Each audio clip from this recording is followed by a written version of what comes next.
Hello CS11, welcome to lecture 16.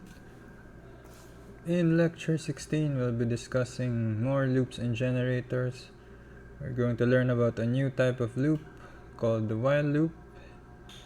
We'll look into more context regarding generators, exploring something called lazy evaluation, and lastly, we will see Python modules and how to use them. Okay. Quick review of what we covered in the previous lecture, lecture 15. We learned about generators.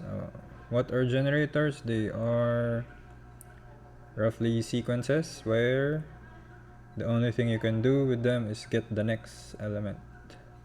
We learned how to, so we get the next element using the next function. We know how to create generators by using yield in our functions instead of return. And we also know how to convert any sequence such as a tuple or a list into a generator using the iter function.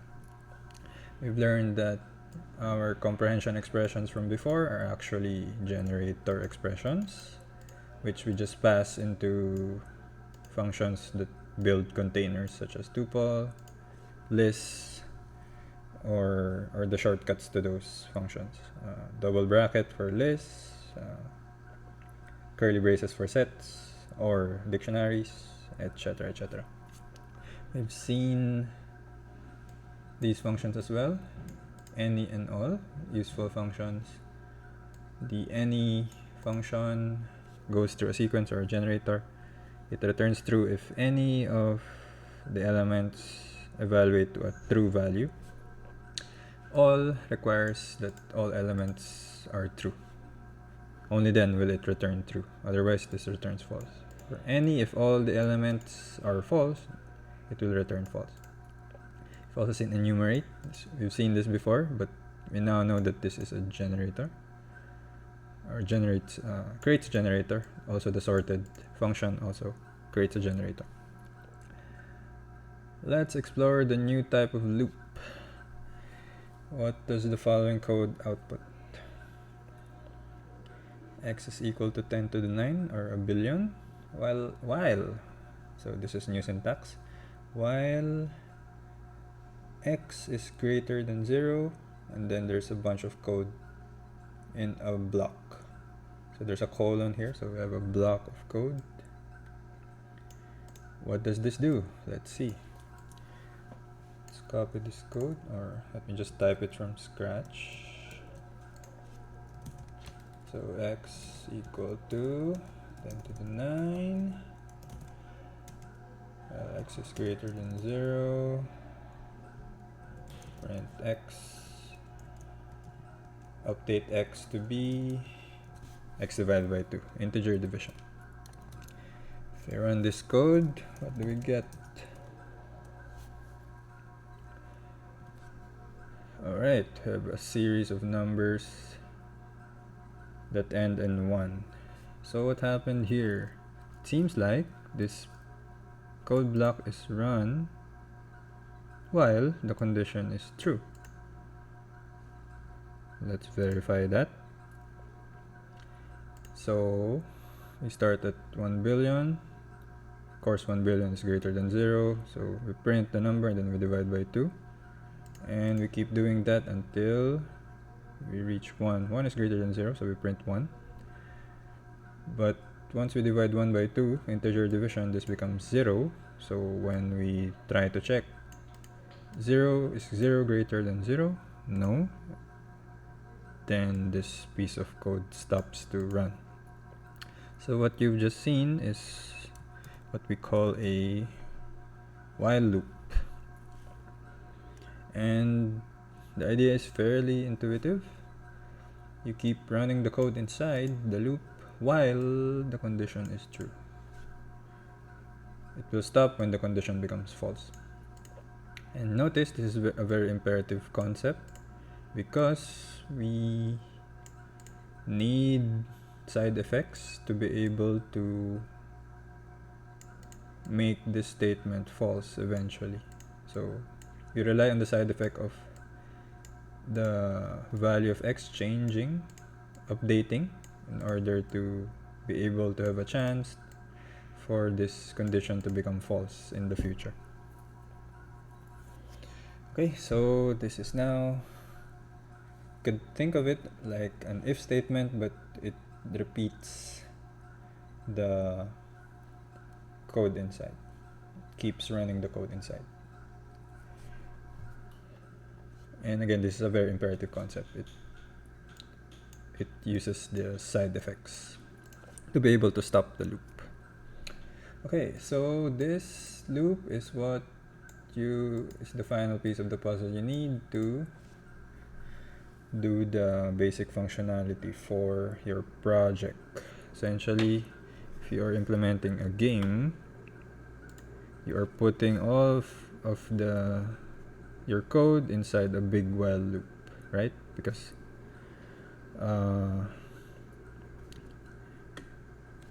let's see why. So when do we use while loops? It's useful for when we don't know when the computation will stop.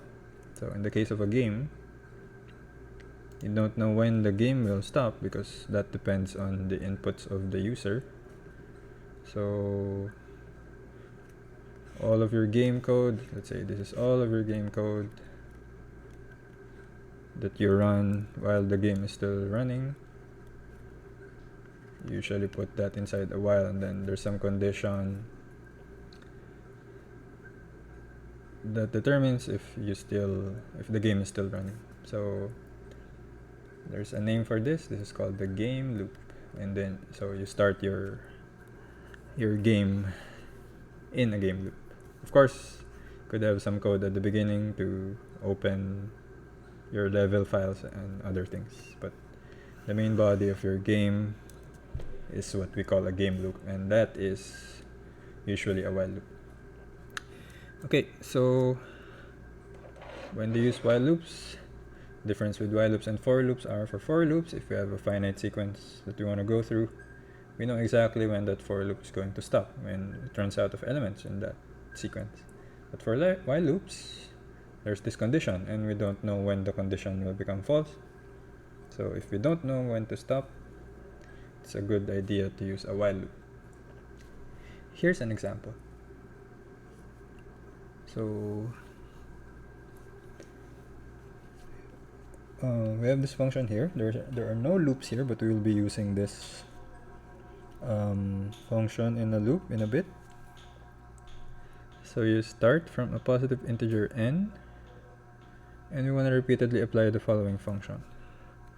This function is called collats, and it takes an integer and then returns another integer. What does it do?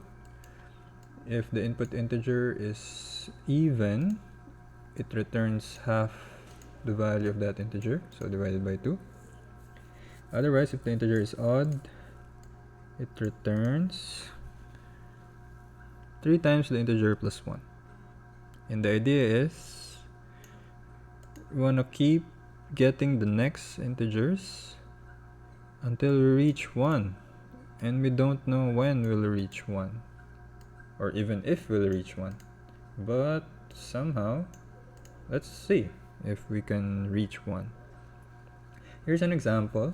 If we start from n equals 7, so 7 is odd, so the next number in the sequence would be 3 times 7 plus 1, which is 22. And then we keep going until we reach 1. And if you keep going, if you start with 7, you'll get the following sequence. And it eventually reaches 1. So let's try writing code that does that. Let's write the collats function first. So def collats, if n is even,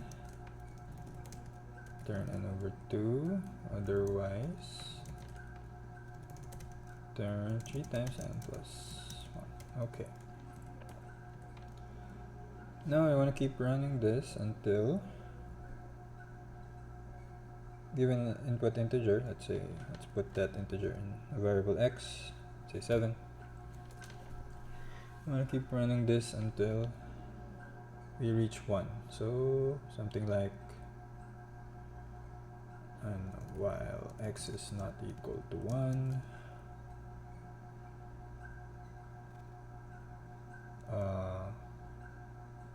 x equals collapse x, then we print x. Okay, and then we print the initial x, so we get the whole sequence, right? So we want to keep going until x is equal to 1. So while x is not equal to 1, let's get the next element in the sequence, and so on and so forth. And we got this sequence. Alright, so it looks like it works. However, we got sort of lucky. We assumed that the sequence will eventually reach 1, and we don't know if that necessarily happens for any starting number. At least for 7, we've already seen that it ends up at 1. But what about other numbers? Let's try other numbers. Let's say 19. Will this stop at 1?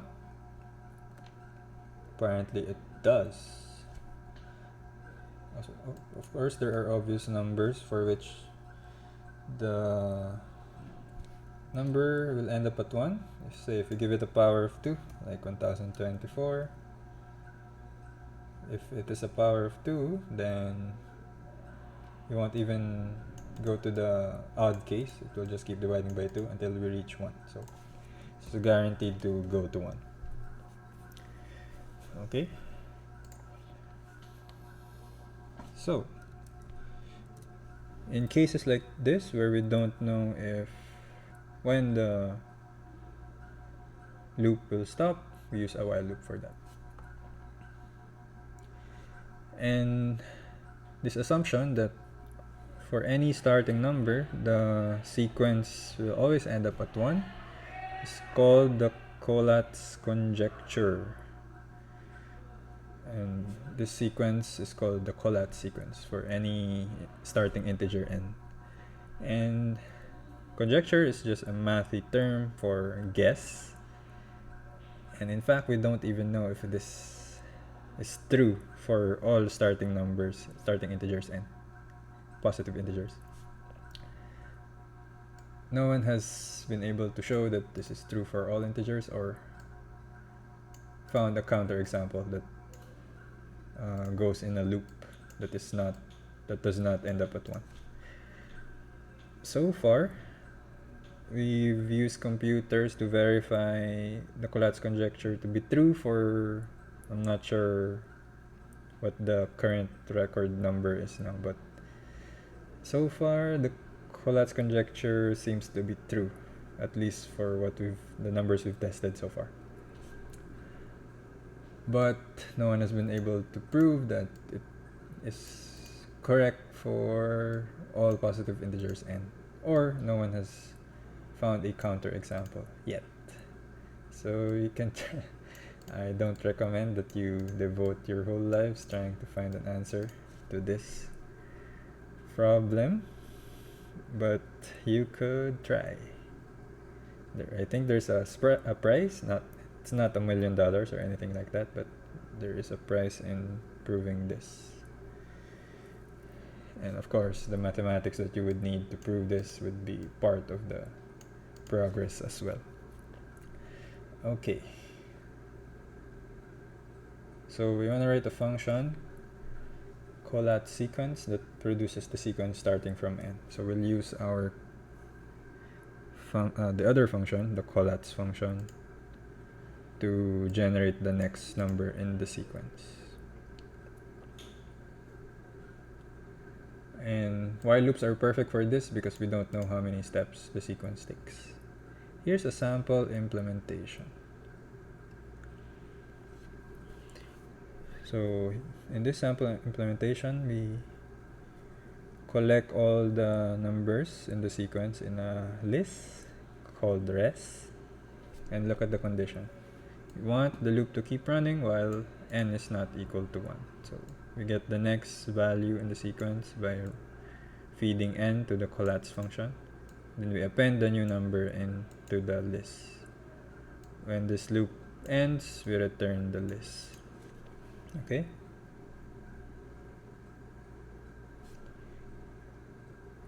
And we can test it like this. We can also use generators. So instead of collecting all the results, we yield the results one by one. And we have a function that generates it creates a generator for the collapse sequence starting at some integer n. Okay. So yield the starting number while n is not equal to 1, get the next number, and yield that number. Okay.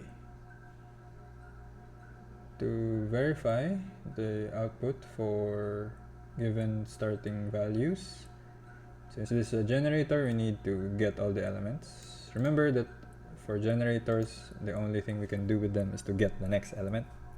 So to be able to use them in assertions, we have to get all the elements from it. You can do that quickly using a splat on some container. Here we're using lists. So to build the assertions, we converted the generators to lists in this manner. Here's an alternate version. And here we have some new syntax. While true. So we just learned that while loops run while the condition is true. But if the condition is just the value true, then this should run forever, because there's no way to change this condition here. However, we have new syntax called break. What break does is, if it is run, it will exit out of the loop it's currently in, the closest loop it's currently in. So it will exit out of this while loop. You can also use break in for loops. So this is still a generator. We yield n. If n is equal to 1, we stop the while true loop. And if n is not equal to 1, then we get the next number in the sequence. So this is new syntax, break exits the loop. And we have a new idiom as well. While true means you want to repeat some piece of code forever. Of course, this is not really forever because of the break, but it could potentially run forever if this condition is never true, this if here. So we could accidentally make our loops run forever if we make mistakes. Tip for beginners: don't use break too much. It is harder to reason with, and it's harder to keep track of if their code is working properly because of all the mutations with the variables. So try to use break sparingly, at least in the beginning, when you're starting to learn how to use it. So stick with normal while loops or for loops if you can. What I mean by normal while loops is you put some condition here.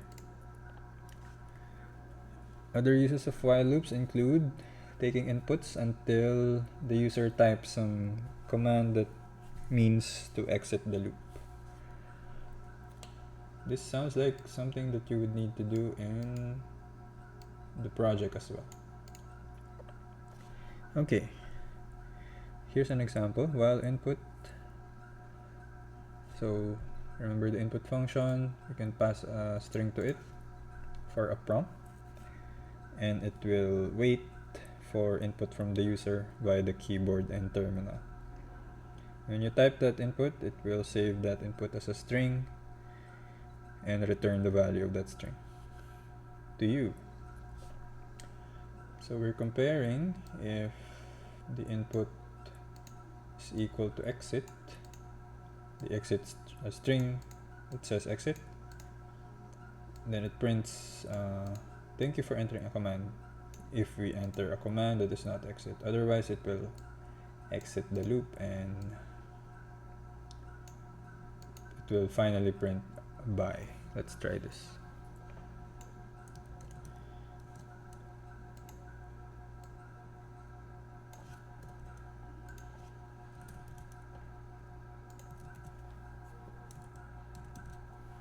Okay, let's try to run this. I just type random strings and it won't exit, but if I type exit, it should stop. Note that this is case sensitive comparison, so you need to type exit exactly. If I put spaces here, it won't work. I need to type exit exactly. Whoops. Okay. And if you think about it, the interactive mode of Python, this mode, is sort of a while loop, right? It keeps on going while the user types some input that is not exit. You can actually exit from the interactive mode by typing exit function. Call the exit function. Okay.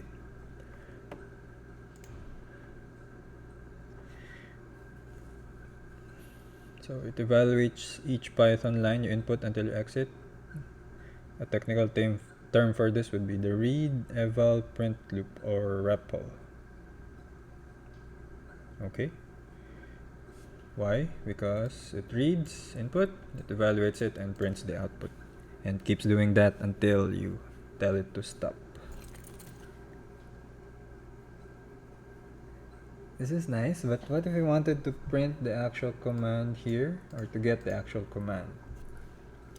Could end up with some code like this, where we need a variable, right, to store the command. Then, so initially you wanna declare this variable at the beginning to get the first command that we need to get. A command is not equal to exit. You want to print the command itself, and you want to get another command from the user. Let's try this piece of code.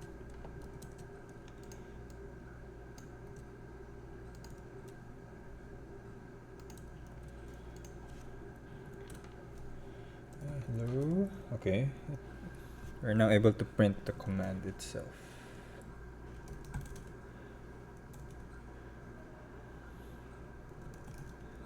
Unless I type exit, it won't stop. Okay, this works, but the code is not, so slightly awkward because we are repeating some lines here, specifically this line. This violates the don't repeat yourself principle. Essentially, what if you want to improve this code, we want the original form like this, but we want access to the command at the same time. So can we even do that?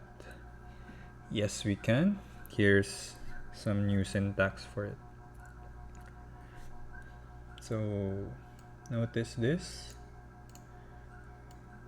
We have this expression here, and then we have a new operator. While command equals the call to input is not equal to exit. So this is called an assignment expression. How does it work?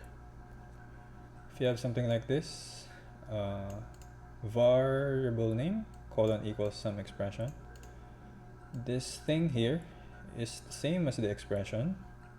It evaluates to the value of the expression with the additional feature or side effect that the variable gets the value of the expression as well. So we're doing two things at the same time. But you can use this value as if it's equivalent to the actual expression here. So you're actually still comparing the input string to exit here. Okay, so this is an assigned expression. Does two things at the same time. Does two things for the price of one expression. There's a name for this operator here, new operator. It's called the walrus operator. Why is it called the walrus operator? If you tilt this operator on its side, or 90 degrees clockwise, it looks like a walrus with the big tusks, two big tusks. So Python developers are funny that way. And we've eliminated the repetition of lines. Okay, let's try that code.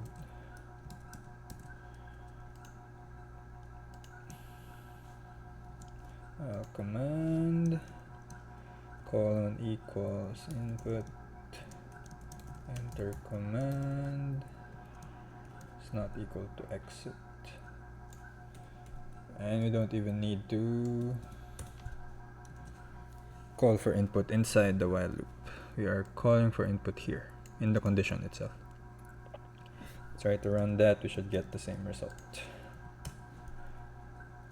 Except let me fix that enter command there.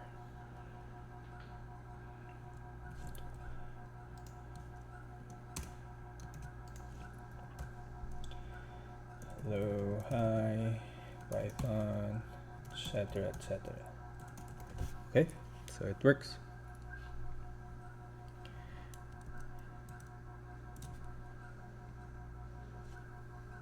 Okay, so while loops are versatile this way in that they keep on running until the condition becomes false.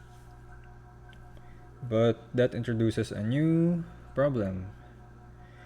If we make a mistake, or if the condition never becomes false, then the loop will run forever. That's what we call infinite loop. Usually we don't want this. Well, we don't want this because our program will not stop, and that's bad. We want our programs to stop and return some useful result. We've seen an example of this from before. Similar idea in the context of infinite recursion.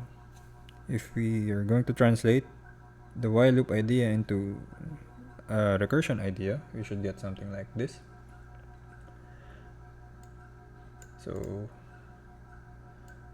whilst we have some state that potentially changes, and we're checking some condition on that state. If the condition is true, then we do some modification to the state using some action, and this keeps on running, right? It's similar to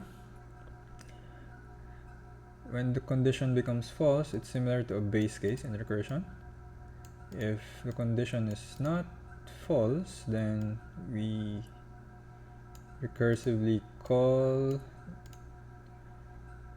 the while function on the updated state, and you can see that this recursion will keep on going forever if this condition is never satisfied. Of course, there's this recursion limit problem with recursion, but let's ignore that for now. Okay, similar idea. So here, in this example, we cannot do our usual reasoning with wishful thinking, because this condition state call here could be anything. There could be anything in this function, so we cannot clearly show that the value of the state gets closer to some base case or anything like that. This could get arbitrarily complicated. We cannot show that this stops. You have to prove that everything ends up at some base case, and this can be very hard. As we've seen with the collat sequence, no one has been able to do it yet for the collat sequence. Infinite loops can also happen by accident, for example, bugs. Here's our code from before, except with one slight change. We change the greater than here to greater than or equals. Let's try to run this code.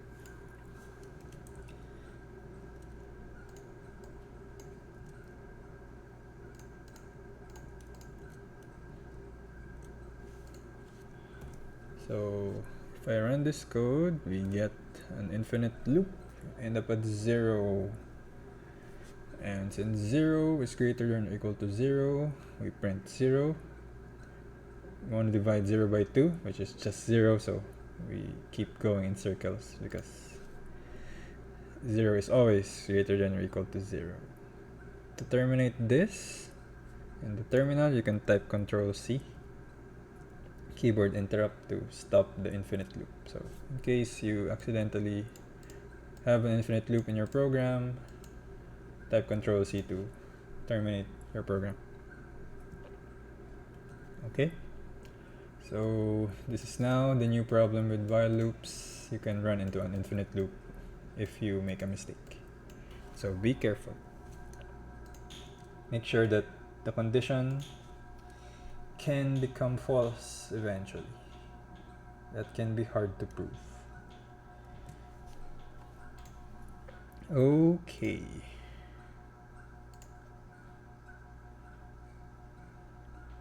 So usually this happens when you try to reverse a condition.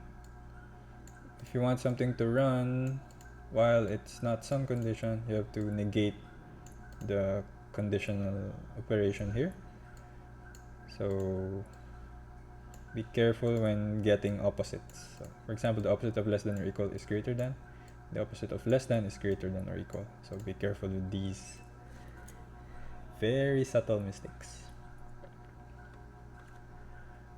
Let's do more examples in the next part of the video.